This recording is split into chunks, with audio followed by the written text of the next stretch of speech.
On the 7th of January 2015, two Islamist terrorists, armed with Kalashnikovs, burst into the offices of Charlie Hebdo. 12 people were murdered, 8 of them writers and cartoonists at the left-wing satirical newspaper. Charlie's supposed crime? It had published cartoons of the Prophet Muhammad.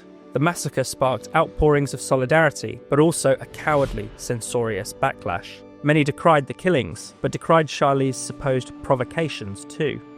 10 years on from the massacre, Spiked went to Paris to meet with Gérard Biard, Charlie's editor-in-chief. We discussed the attack, the fight for free speech, and the crucial importance of courage. Gérard, thank you so much for your time. It's coming up to the 10-year anniversary of the terrible Charlie Hebdo attacks. But first of all, I'd like to ask you a little bit about the origins and the politics of Charlie Hebdo, because certainly internationally there's a lot of ignorance, possibly willful ignorance, about what you really stand for. So could you tell me a bit about the origins of Charlie and when you first got involved? Charlie Hebdo has a long history. It's a newspaper that's over 50 years old, which was founded in the 1960s. It was founded by Francois Kavanagh and Professor Chiron because they wanted to make a newspaper in which they could express their freedom and read things they couldn't read elsewhere. This has always been in the spirit of Charlie Hebdo. That's to say, to try to create something, to produce, whether through drawings, through texts, or ideas, to produce the things you don't see anywhere else, including in the tone. And Kavanagh defined it as the newspaper of reason against all dogmas, whether political or religious. It's a newspaper. It's a satirical newspaper, but it's also a political newspaper. It's a left-wing newspaper, truly left-wing. From the very start, there were key principles and themes. Ecology, the fight against animal suffering, the fight against religions, all religions, anti-militarism, women's rights, and of course satire of the political world and of society. These have been there from the beginning, from the very start of Charlie Hebdo. Universalism is another. The idea that if we say there are human rights, they must apply to all of humanity, not just people in a specific country or a culture. If you say that female genital mutilation is a monstrosity that should be banned, that surely applies to all of humanity. You cannot say, "Oh yes, but it's their culture, so we should accept it." No, that's not acceptable. If you say it's their culture and we should accept it, it's like saying, "Oh yes, but they are savages." That's racist. That's what universalism is about. By the way, the Declaration of Human Rights is called the Universal Declaration of Human Rights for a reason. These are rights that apply to all of humanity. That's what we defend. And of course, because Charlie Hebdo is an atheist newspaper, we defend secularism, which means the right to criticize and to mock religious dogmas, religious representatives, and the right to blaspheme. The right to blaspheme is a right that has existed since the French Revolution. We must not forget that one of the symbols of the French Revolution is that we killed the monarchy. We decapitated the king. But the king held his power by divine right. So in a way, we decapitated God. We expelled God from the realm of civil power, from earthly power. That's secularism. It's to say that God is an idea like any other idea. It has no more value, nor less either. But we can, and we must, subject it to the same treatment as all other ideas. We can mock it, we can say, "No, you're wrong, that's it." And this is not about insulting the believers. It's simply saying, "I do not accept the power of God." This is something that, in my view, is essential for democracy to function. The principle of democracy is that all laws should be debatable, that we should be able to oppose them, that we should be able to go into the streets to say we don't agree, and we should be able to change them. But then if you apply a law or base a law on the word of God, you can't do any of that because God has spoken. End of story. He is right. So you cannot contest God's word. A law based on God's word is not a democratic law. What are the Iranian people asking for today? They're not asking for the mullahs to disappear entirely. They're asking for them to leave power. They want non-religious leaders and civil laws. Secularism is that, and that's what we defend. We have also historically always fought against the far right. Going back to the history of Charlie Hebdo, the newspaper was published for about 20 years. It ceased publication in 1981 due to financial problems, and it reappeared in 1992. We re-established it. That's when I arrived with a new team. From the very start, one of our first battles was to fight against the far right and the National Front. These are the struggles, fighting against the far right, against religious totalitarianism, and against dogmas. This is the heart of Charlie Hebdo's fight. Les dogmes, c'est le cœur du combat de Charlie Hebdo. And you were involved, or Charlie Hebdo first got involved in what is now called the Mohammed cartoons controversy, not in 2015 where everyone thinks about, but previously in 2006 you republished caricatures by Jyllands-Posten in Denmark alongside some of your own. Moi je trouve que la juste, la plus pertinente, c'est celle-ci. Qu'on s'attaque à l'intégrisme, c'est la plus forte, c'est sûr.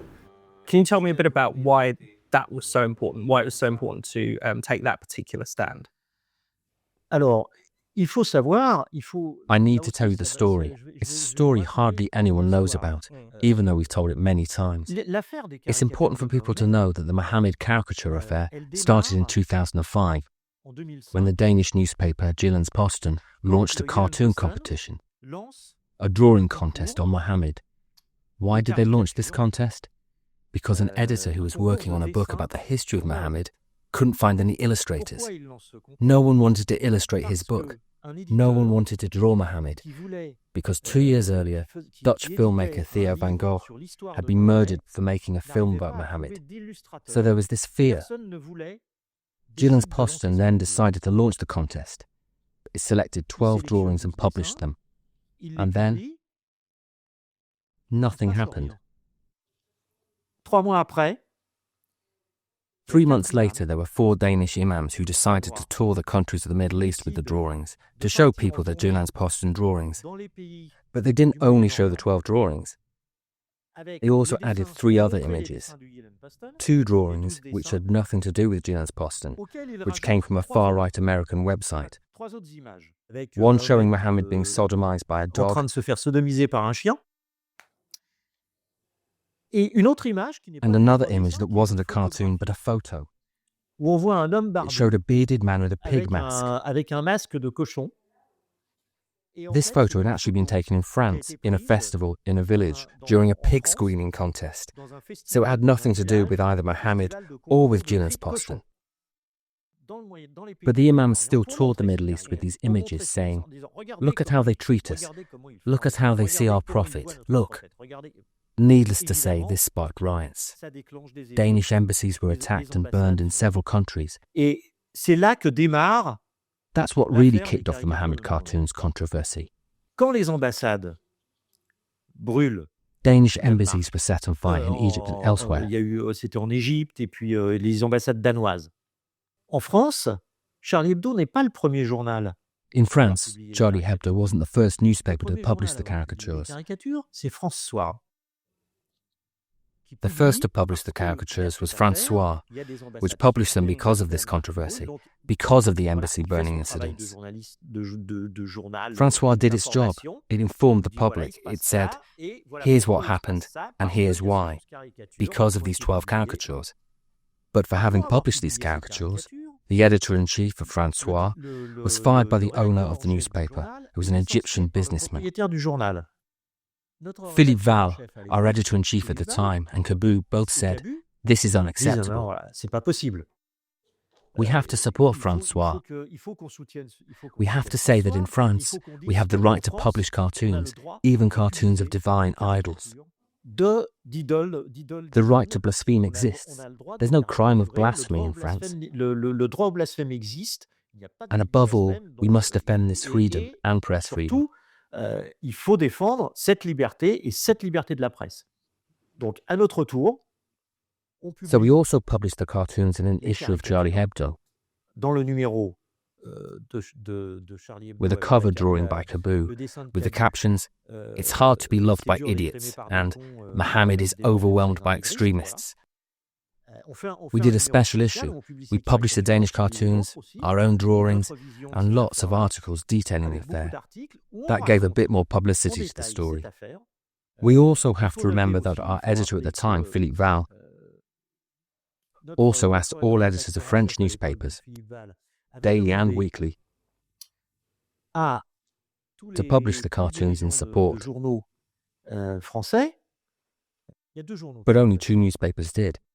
There was L'Esprit, which published all 12 caricatures, and Libération, which published some of them. All the others stayed silent. None wanted to defend the press. It wasn't about saying, "We're going to blaspheme." It was simply about defending press freedom, saying, "An editor-in-chief was fired for doing his job. This is unacceptable."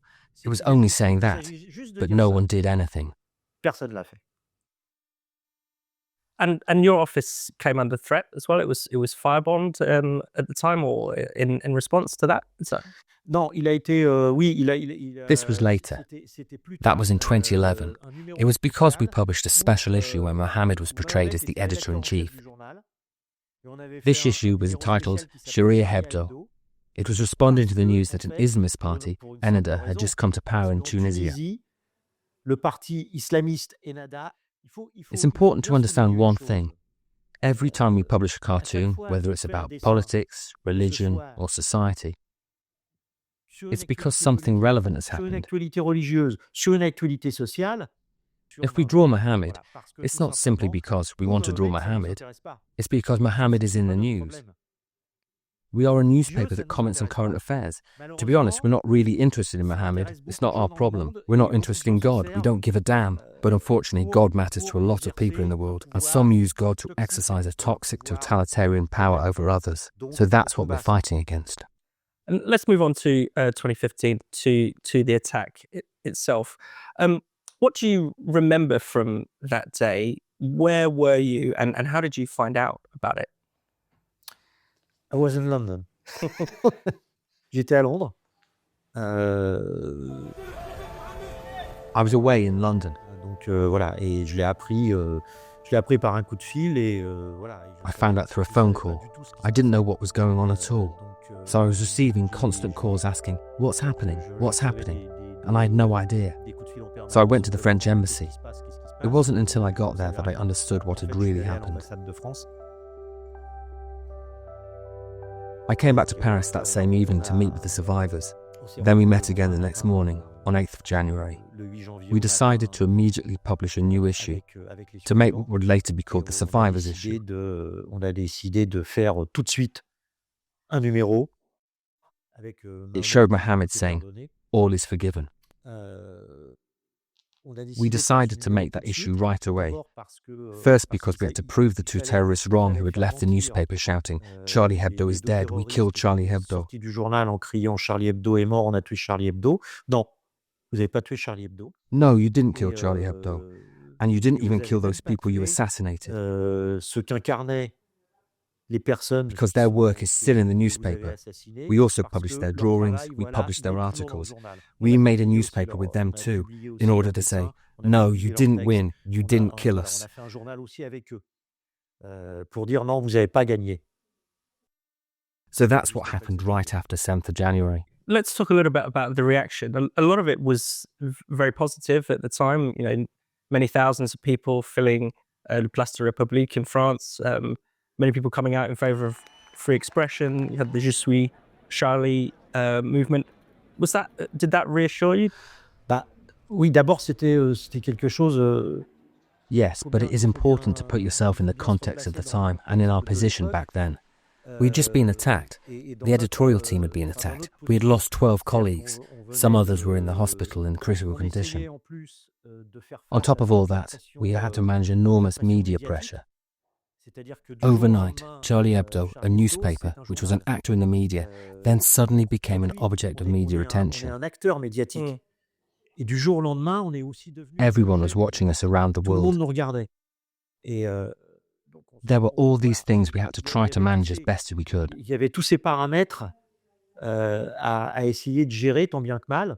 When we found ourselves in that crowd during the march, it was overwhelming. The streets of Paris were packed with people as far as the eye could see. There wasn't an empty street around us. Yes, of course, that was reassuring. It really warmed our hearts. But I think it went beyond us. I think it was responding to a social trauma too. People were in the streets for several reasons. They were in the streets first of all because the attack itself was such a shock. It was the first time since the Second World War that a newspaper had been attacked in France in peacetime, and that journalists were killed. It was already traumatizing on this level alone. Then, because of what Charlie Hebdo embodied, and what it still embodies, it represented all those values which we talked about earlier. Freedom of expression, secularism, the right to satirize and caricature. These values, which seemed self-evident to millions of French people, were suddenly under attack. They were violently attacked, so they needed to be defended. We had to say we must defend democracy. Democracy is not something that's simply acquired. It needs to be defended every day. There was also a personal attachment to those who'd been killed, like Kabou and Walensky. These were cartoonists who were part of the lives of millions and millions of people. I read his comic book series Le Grande Douche. The generation that followed mine also discovered Kabou as children on the TV show Le Club Dorothée. So the victims were part of the lives and the memories of millions of people, and suddenly at a stroke they were gone, violently. So all that was also expressed at that moment, in the street, in Je suis Charlie, but also generally, everywhere in the world. I noticed later that we received an enormous number of awards that year. So I went to many places around the world. In Europe, of course, but also elsewhere, to the United States, to Latin America. There was this idea that everything that makes up democracy, that's to say the freedom to express yourself, this freedom to be who you want to be, was being attacked. And this is something that again is universal. It is not something that belongs only to Europe and a few democracies. It is something all the peoples of the world are reaching for. No one wants to live under a dictatorship, except for those who benefit from it, those who are at the core of the dictatorship. But otherwise, everyone wants to live with a certain freedom, even if sometimes freedom can be difficult. It is something that must be used constantly. It's sometimes difficult to use your freedom, but really we must. We must learn to. That's also what democracy is, learning to make use of your freedoms and to make use of them in a collective context. It's not just about individual freedoms, there are also collective freedoms. So there was all of this being attacked, and that had to be defended. And then there was all that happened in 2015. There was the Bataclan attack. There was the attack in Berlin on Christmas market a year later. This was happening all over the world.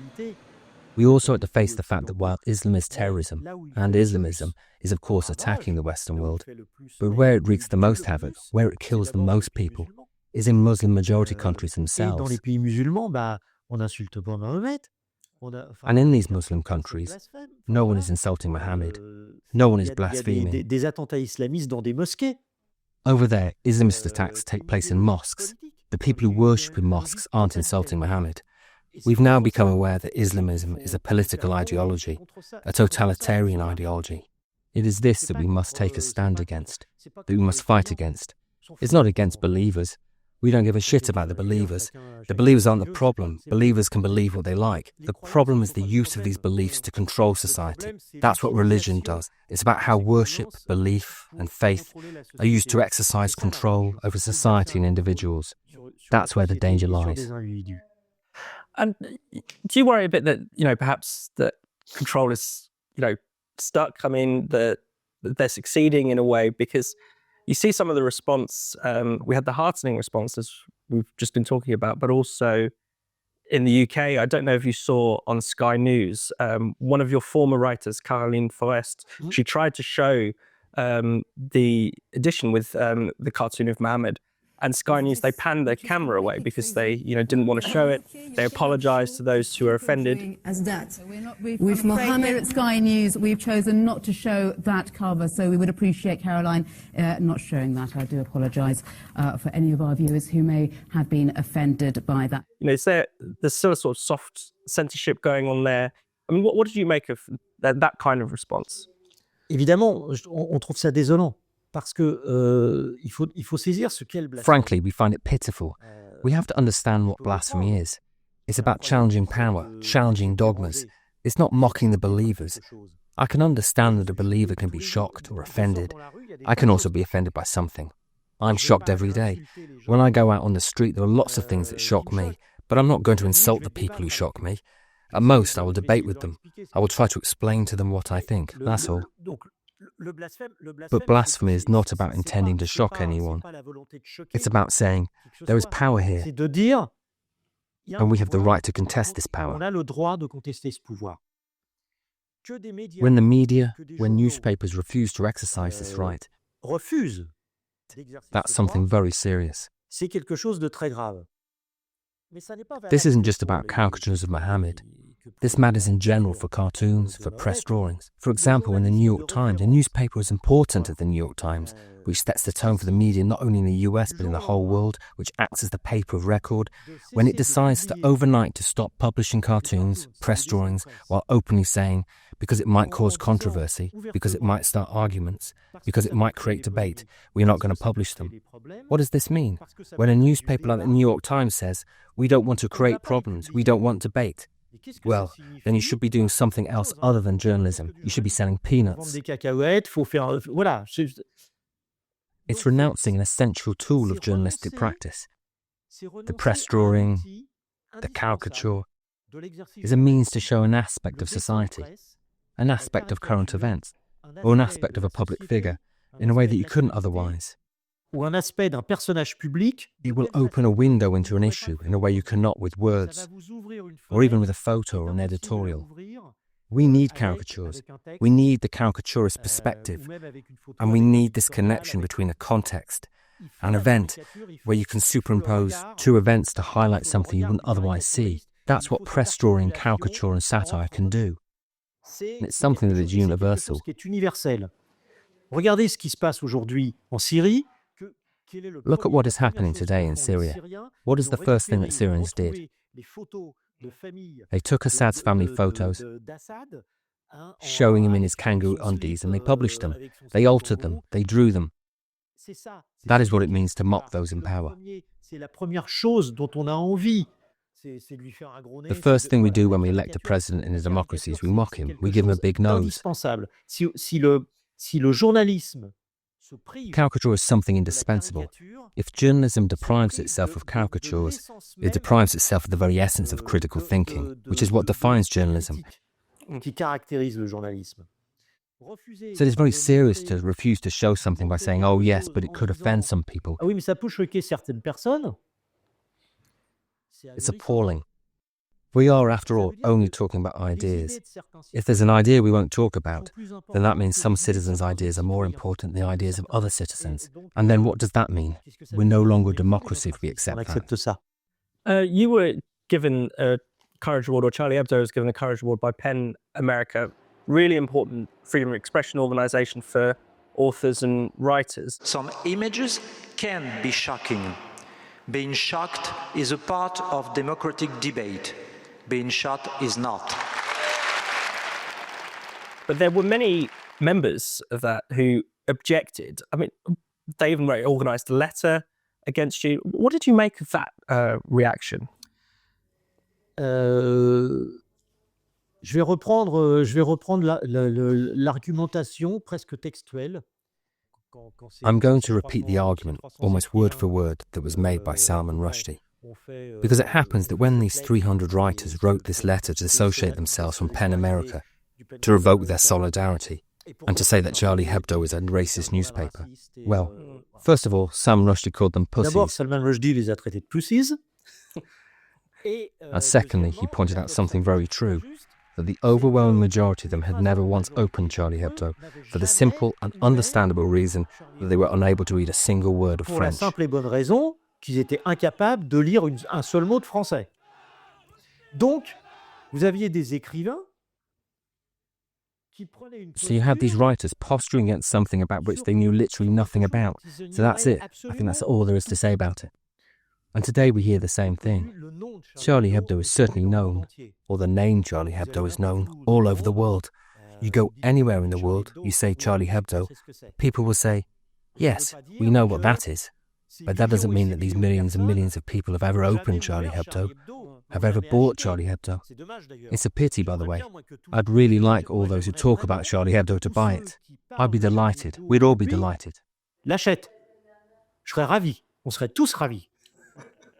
Donc, voilà, avant de parler de Charlie Hebdo, Personally, when I talk about something, I try to know roughly what I'm talking about. So before talking about Charlie Hebdo, you have to open it first. You have to look at what's inside. You have to understand what's inside, to be able to read it in French or have it translated. Then at that moment, yes, of course, we can discuss it. Otherwise, we can't discuss it as we're not even talking about the same thing. Sinon, sinon on discute pas, on parle pas de la même chose. And what do you make of people who say, I believe in free speech, or I don't think Charlie Hebdo should have been attacked, but it is a bit provocative. What do you say to that kind of argument? À partir du moment où vous mettez un mais, vous mettez un but. The moment you add a but, it nullifies what you said earlier. You could say it's like saying, the people who died in the Manchester Arena attack, for example, it's terrible, but they shouldn't have gone to a concert. No, those young people shouldn't have gone to see Ariana Grande. It's forbidden. It offends people. It's the same thing. C'est interdit. Ça choque des gens. C'est pareil. C'est la même chose. From the moment we exercise our freedom, we have the right to exercise it fully. We live in a democracy. We cannot, in a democracy, submit ourselves to the totalitarian laws of other countries. Otherwise, there is no more Qui sont democracy. des lois totalitaires d'autres pays. Sinon, il y a plus de démocratie. Et puis, alors, je vais vous donner un exemple très simple. I'm going to give you a very simple example of what I mean. Okay, let's say we always have to be respectful. We respect everyone as a matter of principle. We will respect all religions. So imagine there are millions of religions in the world, millions of deities. It's possible, after all, in India alone there are thousands. So imagine there is a religion that says, you must not make love on Mondays, and there's a second that says, you must not make love on Tuesdays, and a third for Wednesdays, and so on. By the end of the year, there'll be no humanity left. It's over. Respecting others doesn't mean accepting every absurdity. Respecting others means, first of all, engaging in dialogue with them. It means not assuming right away that they're uncivilized or an imbecile, incapable of laughter or incapable of deep thought. Respecting Muslims, respecting believers, begins with recognizing that they share the same aspirations as all human beings, the same capacity for reflection, the same capacity to laugh, and therefore the same capacity to debate. C'est ça, respecter les gens. That's what respecting people means. It's not treating them like imbeciles or savages, nor using the excuse that they have a different culture from ours. Ils auraient une culture différente de la nôtre. And why do you think there are sections of the left, for instance, that seem to maybe give a bit too much quarter to Islamism, or are unwilling to call it out, or perhaps even sympathetic to it? What's gone wrong there? I think that from the 1980s onwards, the left, in general in Western countries, though this is very pronounced in France, decided to abandon, for strategic reasons, its core electorate, which was the proletariat. L'électorat fondamental qui était, appelons ça le prolétariat. The left of the government, the centre-left, the Social Democrats, turned its focus to the middle classes, the intellectual class, and the upper middle class. The more radical left, the far left, turned towards the Islamists when the Iranian Revolution took place. The mullahs who came to power in Iran overthrew the Shah, but, above all, they took on the great American Satan, and so they somehow embodied the new fight against American imperialism. And so, Muslims became the new oppressed of the earth. And why not? It's right to defend the oppressed, or those we consider to be oppressed. And it turns out that, in Western countries, and in France, many Muslims are victims of racism. This is true. That's a fact. So they must be defended when they are victims of racism. But we must also defend those Muslims who are oppressed in their own countries, by their own governments, which are Islamist governments. So obviously, we must defend Muslims in France, but we must defend them with social rights, with political rights, not religious rights. Avec des droits politiques, pas avec des droits religieux. Religions have never granted anyone rights of any kind. They've always taken them away. Today, what are religious dignitaries doing? What are religious leaders up to, for example, in the United States? Que fait la religion, par exemple, aux États-Unis? They're attacking the right to abortion. Religion always attacks rights. It takes away rights, it never gives them to you. So we can't fight to give more rights to people by fighting alongside religious leaders. That's not possible. Today, this left has abandoned the very thing that defines the left, which is first and foremost universalism. The fact that all rights are universal, that human rights are universal, and that we should defend all the oppressed. The left is very selective about those it deems to be oppressed. It selects them scrupulously. For me, this left is no longer the left, it's something else. After that, there has always been a part of the far left that is fascinated with totalitarianism, or fascinated with violence. This was true in the 1960s, it was true in the 1970s, it has always existed, but it's not excusable. For me, it's not being left-wing. Mais c'est pas excusable. Pour moi, c'est pas être de gauche. And in 2020, Samuel Paty was beheaded for showing cartoons, some of your Charlie Hebdo cartoons, to his pupils. Do we see recent history repeating itself? Non, parce que il s'est produit autre chose. No, because something else happened with Samuel Paty. It was a murder, but one linked to a chain of circumstances.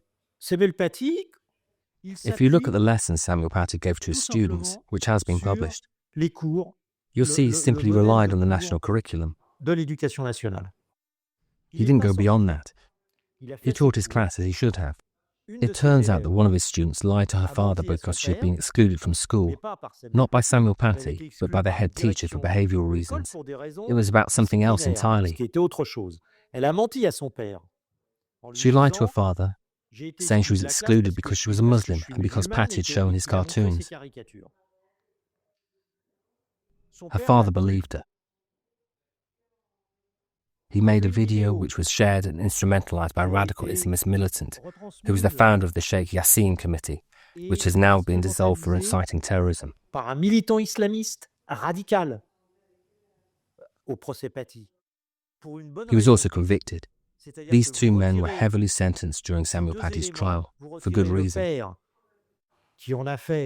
The reason this is important is that if you remove these two elements, remove the father who believed his daughter and made the video, and remove this radical Islamist militant who incited and riled up the whole community, Samuel Paty would still be alive today. He would still be teaching his students. So it's a different story, but it's still the same instrumentalization of religion. It's instrumentalizing something for a discourse of hatred, for a totalitarian discourse.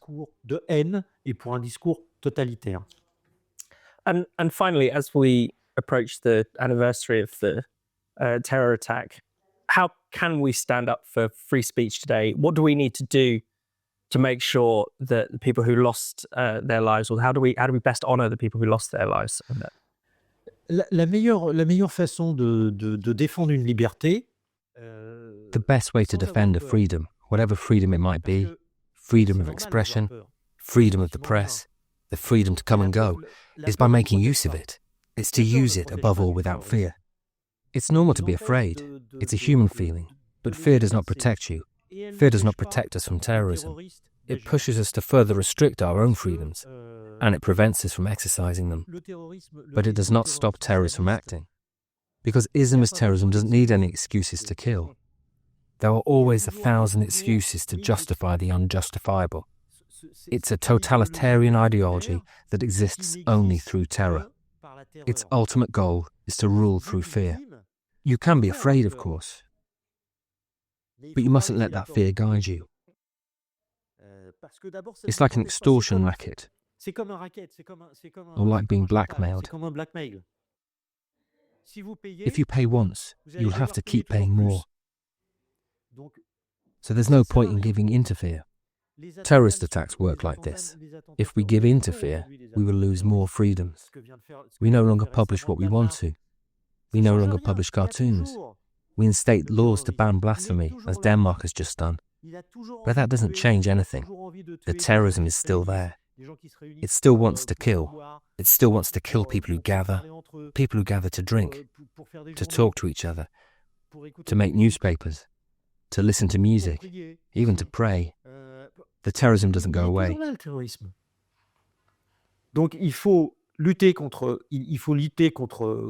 So we must fight against it physically, but we must also fight against it ideologically. And the only way to combat it is by continuing to be who we are, by continuing to exercise our freedoms, and to exercise them with the strongest conviction possible. Et à les exercer avec le plus de conviction possible. Gerard, thank you very much. You're welcome.